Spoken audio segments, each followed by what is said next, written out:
I think we're gonna start on this story.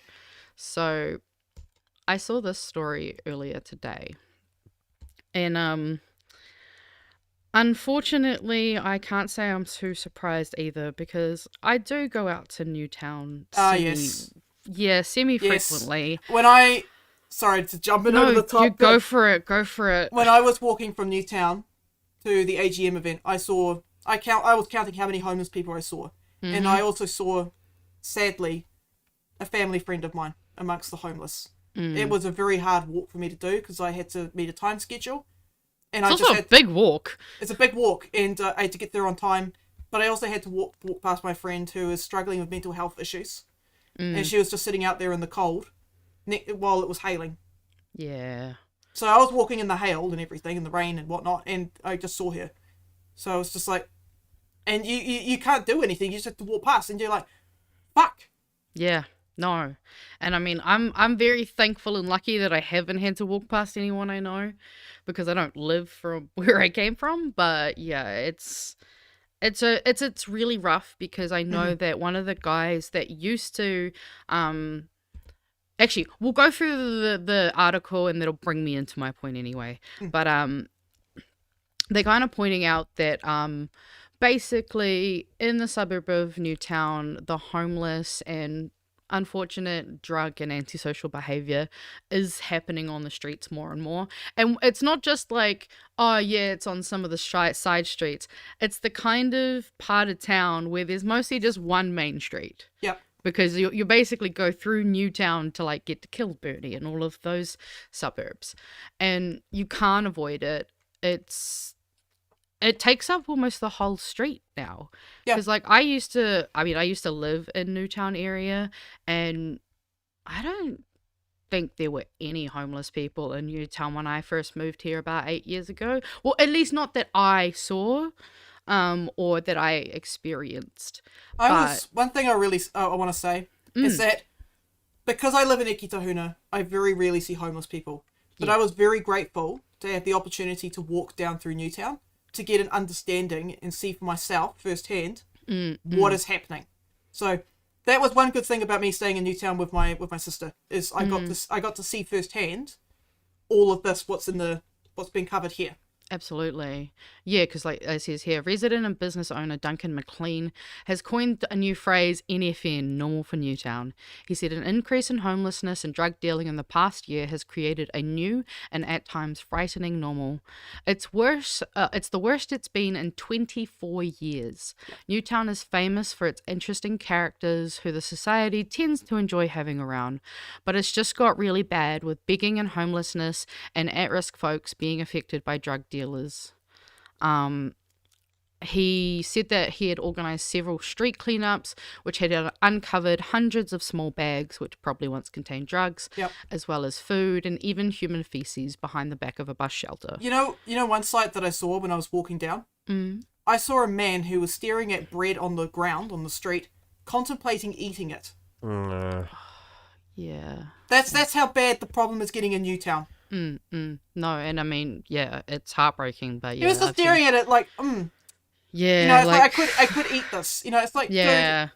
If you have to even consider that, like, shit's got to be fucked. yeah, Yeah, he said he'd also asked Wellington City Council to install more street lights in the neighbourhood. yes, It affects my customers because they come to my store, they go to get money out of a money machine, and there's someone asking them for money. Not once, but twice by multiple different people. yep, It's threatening, and I don't think they feel safe. The whole environment doesn't feel safe, unfortunately. And I can attest to that too, because yes, there's a homeless guy that he used to actually live here in the CBD, but as this article kind of alludes to further down, once the beat patrols were put back into place, where do you think Newtown got all their homeless people yep, coming in from? And I know because, yeah, I used to see this guy. He was relatively harmless. He would sometimes sit there, rambling this just incoherent, almost conspiratorial. Like, I'm pretty sure bro's got schizophrenia. yep, And he was quite often regularly, like, writing, some kind of kooky stuff around on walls every now and then, but he was generally he was fine. He never really bothered anyone. I think the only time I ever saw him get physical was with another unhoused person, and they were clearly having some raru going on.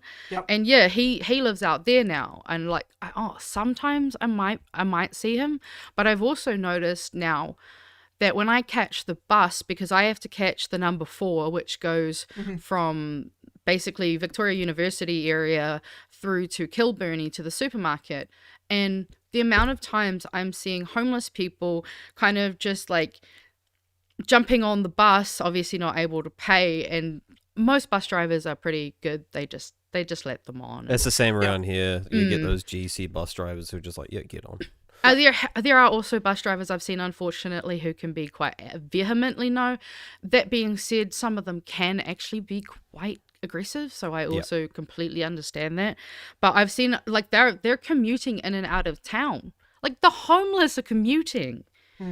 And it's just insane. And it's definitely ramped up since the Beat Patrol came back, because obviously, you know, they're going... I mean, we talked about that story last week about the Auckland homeless who were having their things attempted to be taken by the council. Another thing that I saw when I was going through Wellington was I had read up about that toilet block that had been stalled, right?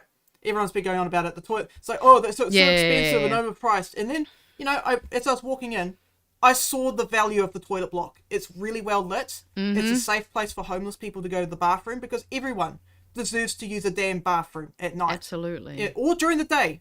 So, good job, Wellington Council. That was a really good investment. I was also just generally curious, because everyone was complaining about that, like, so this much on a bathroom, and then I kept thinking to myself, how much does a bathroom actually cost? I don't know. So they put out the I saw the numbers, and I don't remember them verbatim off the top of my head, but the actual lighting, which people are mostly complaining about. Oh, that's the cheap part. That's exactly it. Actually it only costs, I think, like if the whole toilet costs say $200,000, the lighting was like 20.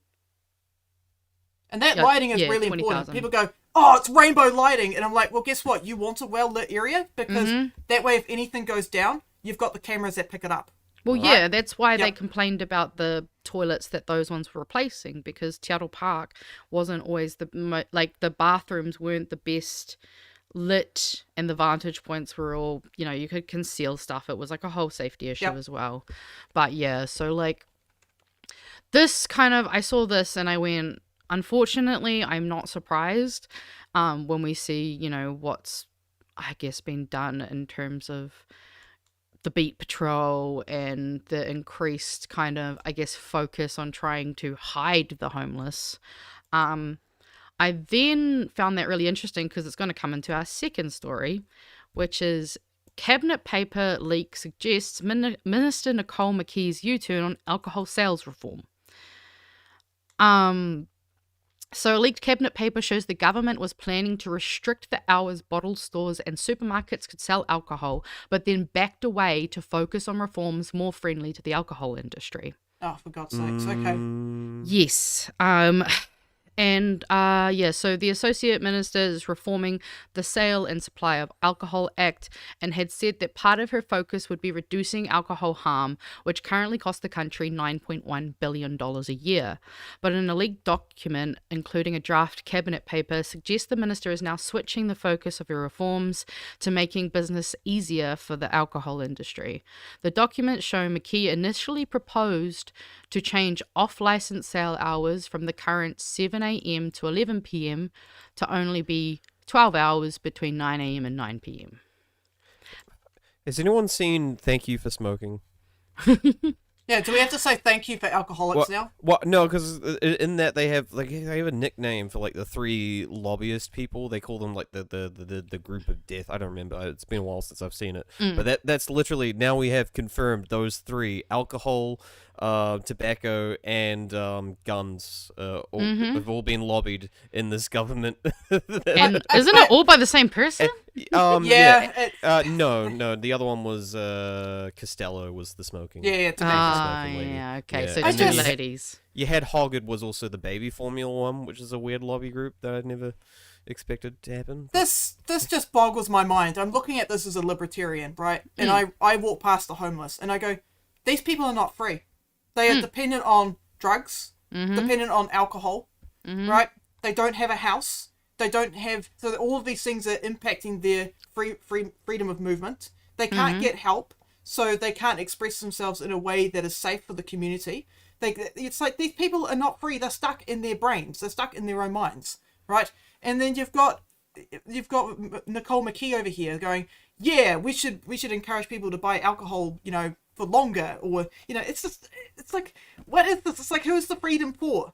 Well, and the worst part is that it says here that the draft cabinet paper says restricting opening hours could have had a major impact on violent crime, preventing 2,400 violent victimizations each year. But now, gone. Cut. And people have the freedom to feel safe? Well, yeah, and I mean, I guess like you were saying before with the whole homeless issue, like, again, like you said, they have the alcohol and the drug addiction. They don't have a house, but to get into a house, they're forcing them. They like, no, you can't have a drug and alcohol addiction, and it creates a cycle where nothing will happen, and these people won't get served. Like, we do have Whakamaru, thankfully, which is a space that is a space like that, but they don't have the capacity to. Yeah, it really annoys me. You get these right-wing libertarians who come out and say, "Don't worry, the charities will fix it." The charities can't fix this. You're putting forward policies that make the charities' lives so much more harder, and it makes outreach that much more harder and that much more dangerous for the poor people who are putting their own time forward to help these people. A lot of them going under too. Like, from what I've seen, that's been constantly reported, like, last year and a half. It's like, this charity's going under. This charity's having to close its doors after X amount of years because it just fucking... It can't. Demand's too high and donations are too low. Yeah, and it's having wider economic consequences, as we saw with the shopkeeper. He's like, my shoppers don't feel safe coming here because they're being, there's these homeless people who are desperate, begging for money or getting quite aggressive because their mental health issues are not being addressed. It's just, it's dumb. What, don't people think about the concepts of liberty? No, I mean, to be fair, I think a lot of people have been taught to view anyone with those kinds of struggles as someone who's just got themselves in that position wholly, and that there's no nuance, there could be no consideration. Like, I was having a conversation with my grandmother not long ago, and she was like, oh, well, don't they have family they can go live with? No. And who can support them? And I'm like, Nan, that's why they're out you on the and street. me. Well, the thing is, my grandmother knows that I don't really exactly have a big family network that I can support. So I said that to her. I was like, other than you, if I didn't have you, what safety net would I have to fall back on? Yeah.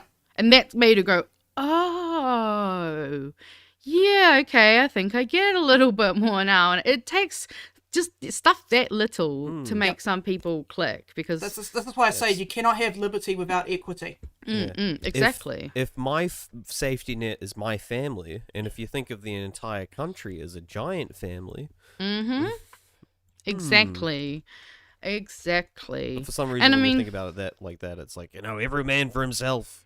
No, and that's what they do. They make us kind of do that. Well, at that point, it's like, play. why the fuck come together as a society? What's the point? You may as well just, be in everyone's cave and just like, fuck off, get out of here. This is my territory.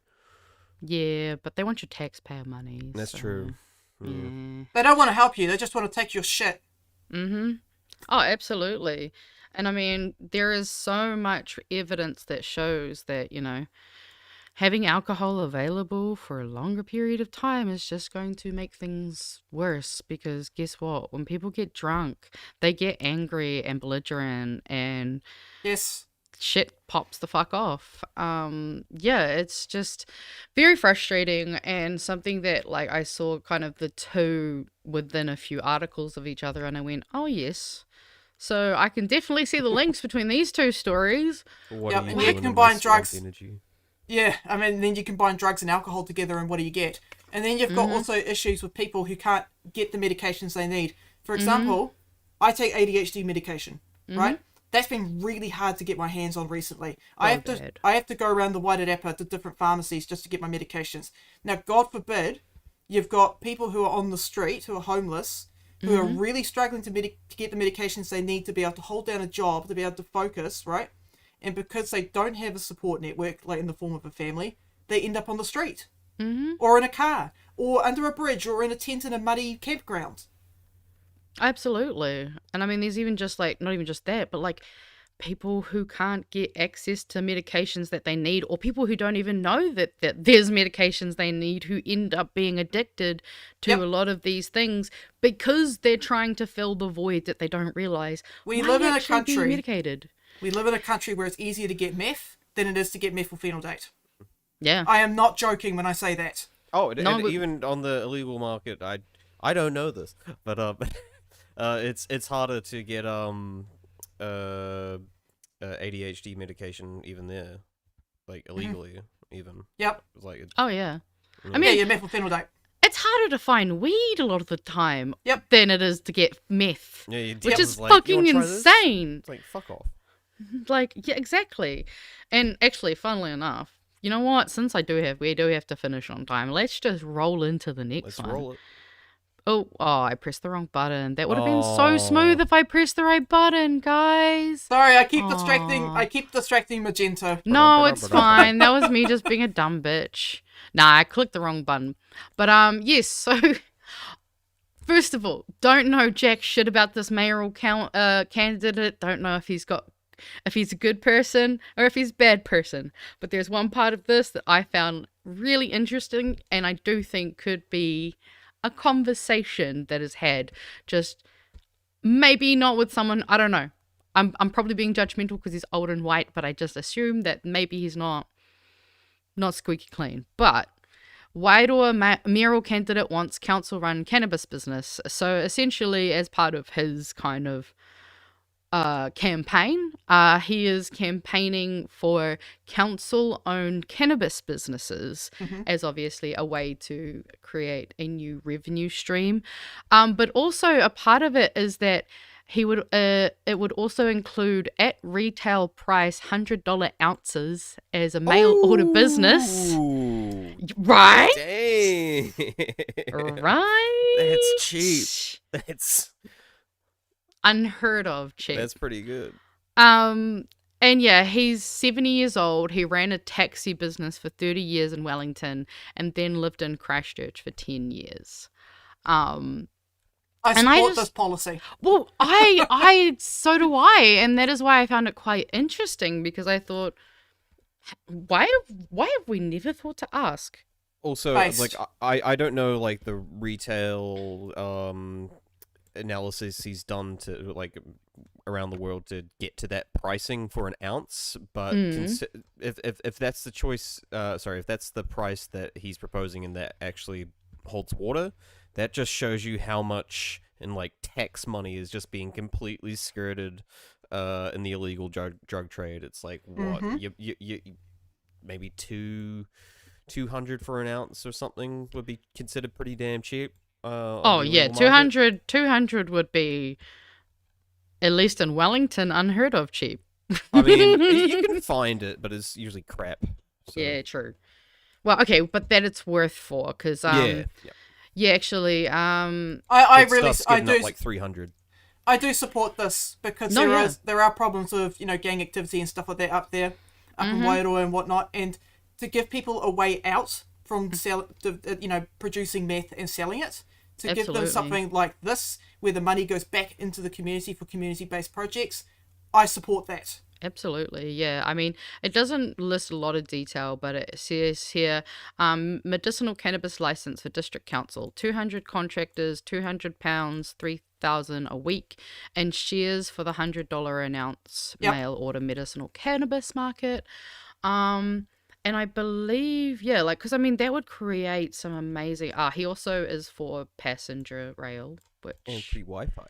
Yeah, and free Wi-Fi. I do like that you won't need a phone bill. And phone, I guess, yeah. Well, I mean, Oh, you internet can phone. Messenger. Oh, yeah, exactly. I mean, people. Yeah, I think this guy might be on the way to figuring out how to pretty much reduce crime up in Wairoa. Right? Yeah, making He's it a productive place. Yeah, like he's definitely got some really solid ideas. Oh wait, He although ran a revival of 24/7 pub drinking. service. Doesn't say what it was, but Oh, taxi. He was a taxi. Oh, okay, Yeah, did okay. taxis. Yes. I would really like to talk to this guy. Yeah, no, it was definitely interesting, and I'm definitely gonna do some more. I just happened across this not long before we came on, and I was like, actually, this is interesting. I don't know much about fine fur, but apparently it's worth a lot. I also like the idea of container retirement villages, especially if we can find ways to house our elderly. I do have a problem cost. though. I do have. If he's talking about shipping containers, I do have a problem with shipping containers. They don't necessarily make the best form of accommodation because they're not designed to be converted into homes. Yes, I think yeah. I would definitely prefer something to be more like, because I know there's one place around somewhere where they've started designing basically like kit set ones that you can almost put together like puzzle pieces. Yeah, if we can There's get a some New Zealand produced kit set housing for this purpose, good. Because at the moment, I was looking at what Kāinga Order was bringing in. They were getting kit set houses from China, and made out of New Zealand wood. And I'm like, that is something we could do here if we put funding towards it. Well, yeah, I mean, like, I think Tam was talking about it at the Greens budget. The cross-laminated timber Yep. is a big, which is where I believe they said they can create 40,000 sustainable jobs through. So, yeah, like... Yeah, she's on the right track. I also thought this was an interesting consideration. $20 million investment in hydro generation, free electricity in 5 years for ratepayers, and then use it to finance water upgrades. I really do like the way how this guy's thinking. So he's thinking about co-ops with a lot of the stuff. He's talking about people that live in the community to own shares in a lot of the publicly owned assets, and I think that is a great direction for. It's very much in line with what I identify with as a libertarian socialist. yeah, but where's the profit? Where's the profit, guys? Well, see, it's funny you say that because I got a meme for this. Oh, you got a meme for where's the profit? Yeah, I just realized I haven't opened my memes yet. Profits belong to the workers. Yeah, The is share- it Moses Exactly. hiding behind a bush? No, exactly. No. There they are. I think this one. I don't know. Either way, we're gonna look at it. But he's already got ideas for profits here, selling the weed, selling fur. He's also got selling electricity. Yeah, I mean, I definitely There think is there's room for profit here for the yeah, community. there's a solid plan. I mean, I don't know much obviously about the area of Wairoa, so I don't know whether this is, something that is achievable in that area, what kind of things they have in place, like infrastructure that supports currently, but I also obviously like the looking into Cyclone Gabriel as well. But yeah, I mean, I like that. I think he's got some all good round. ideas. Yeah. No, I totally agree.